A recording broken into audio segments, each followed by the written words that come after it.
One day I was sitting in the dorm in Mechon, and I said, my friends don't speak to me anymore. My family's upset. I'm here in Crown Heights. At least let me go to the top. Let me speak to the Rebbitzin.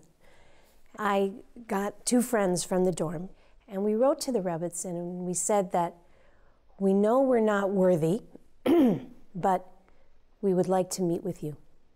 We took the letter and we went to the Rebbe in the Rebbitzin's house, and we put it in the mail slot, and we ran away really quickly, not sure what was going to happen. A few days later, Mrs. Galperin, may she rest in peace, who was the cook at Mechon, came up to me in a very quiet tone, and she said, "Did you write a letter to the Rebbitzin?" And at that point, my heart was pounding. And she said, "The Rebbitzin would like to meet you." The following week, we went with Mrs. Galperin. She was extremely close with the Rebbitzin. And she rang the doorbell, and this most majestic, royal, elegant woman opens the door. And we realize that it's the Rebbitzin.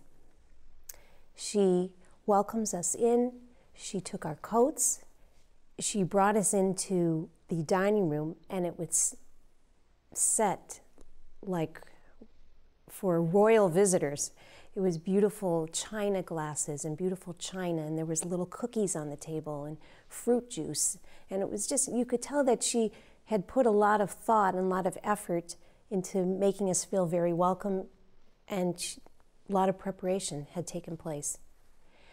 So we sat down at the table, and she asked us our names, and then she asked, Mrs. Galperin showed her some pictures of a Mechon girl that had recently gotten married.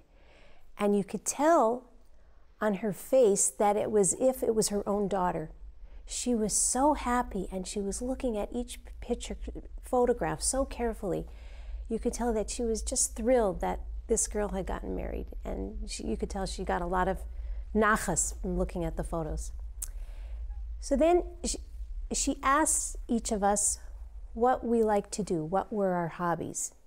And we each had our turn to say what we liked to do in our spare time. And then she asked us what music we like. She was very down to earth and very real. And she asked us if we spoke Yiddish. And she told us that it was very important to learn Yiddish and to speak Yiddish.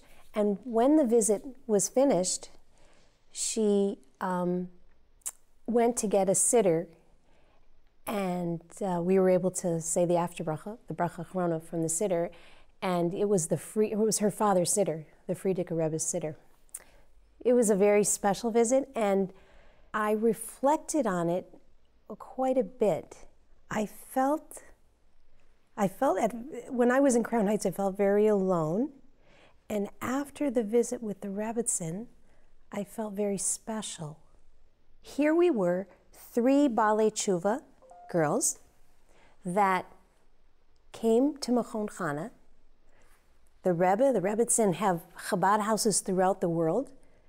I mean, the average person, if they're having them come to their house, would say, "What's your story?